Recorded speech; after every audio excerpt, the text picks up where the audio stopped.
देखिए, राजधानी है सभापति जी, आपको मैं बता देता हूँ, इस राजधानी में ये फोटो है मेरे पास में। आप मठ पुरैना स्कूल देख लीजिए, आप चाहे गणपत सिंधी स्कूल महापारा का देख लीजिए, चाहे आरडी तिवारी स्कूल आजाद चौक का देख लीजिए। आप इतने जर्जर हालत में है।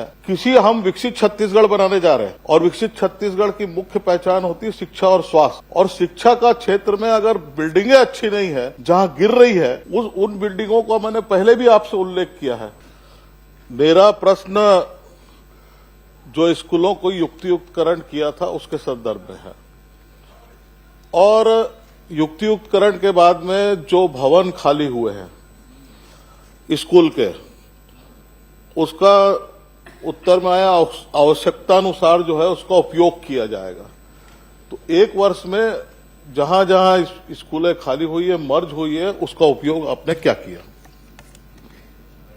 महोदय, युक्तियुक्तकरण इसी साल हुआ है जो पिछला सत्र गया था, और आप सब जानते हैं कि युक्तियुक्तकरण पूरी कार्यवाही आज भी कुछ ऐसे शिक्षक हैं जो चार्ज नहीं लिए, मामला कोर्ट में है, बहुत सारे विषय हैं। जो युक्तियुक्तकरण हुआ, हमने लगभग 10,538 सालों का युक्तियुक्तकरण किया, जिसमें 10,372 जो स्कूल हैं एक ही परिसर में मर्ज किए गए। उसमें मात्र 166 स्कूल ही ऐसे हैं जिसको बिल्डिंग अभी हम उसका उपयोग नहीं ले पाए हैं।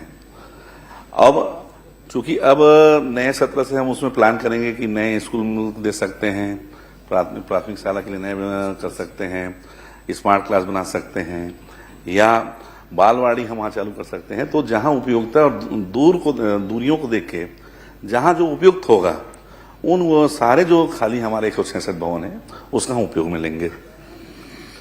सभापति जी, विभाग की तरफ से एक उत्तर आया था कि जो रिक्त भवन है उसमें लैब, कंप्यूटर कक्ष, लाइब्रेरी आदि विभाग बनाने का दावा किया था।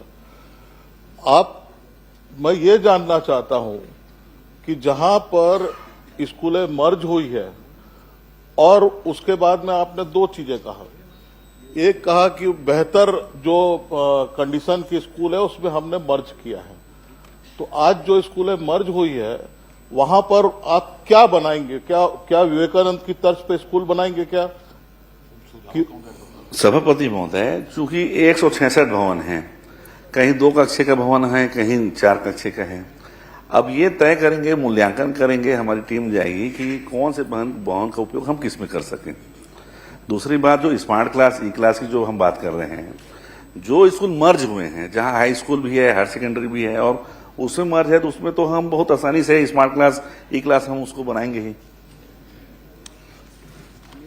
देखिए, राजधानी है सभापति जी, आपको मैं बता देता हूँ, इस राजधानी में ये फोटो है मेरे पास में।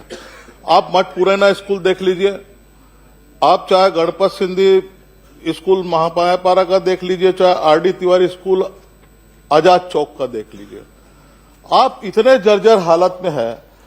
हम विकसित छत्तीसगढ़ बनाने जा रहे हैं, और विकसित छत्तीसगढ़ की मुख्य पहचान होती है शिक्षा और स्वास्थ्य।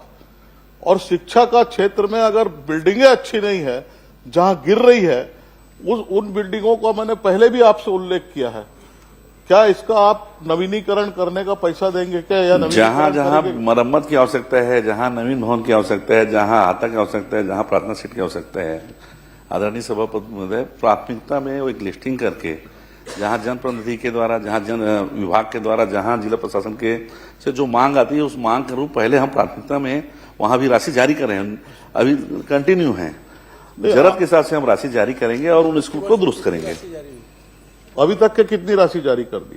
अभी तक में लगभग 1200 प्राथमिक शालाओं का हमने स्कूल जारी किया है, 507 हमने। राजधानी में कितना स्कूल है? वो लिस्ट में आपको उपलब्ध करा दूंगा सभापति महोदय। प्राइमरी और मिडिल स्कूल में भवन एवं कक्षाओं की संख्या बढ़ी है। आप केवल जो है मिडिल स्कूल का बच्चों को उस स्कूल के अंदर में अनुदान दे रहे हैं। संख्या बढ़ी, अनुदान आपने कम कर दिया। इसका उदाहरण है तिल्दा विकास खंड के अंदर में स्कूल है, एक उदाहरण भी दे रहा हूं मैं। तो उसके अंदर में क्या ऐसे आप अनुदान भी बढ़ाएंगे क्या? दान सभापति महोदय, उसमें फिक्स है, राज्य शासन का राशि फिक्स है। प्राइमरी के लिए कितना देना है, मिडिल के लिए कितना देना है, हाई स्कूल के कितना देना है, हायर सेकेंडरी के लिए कितना देना है।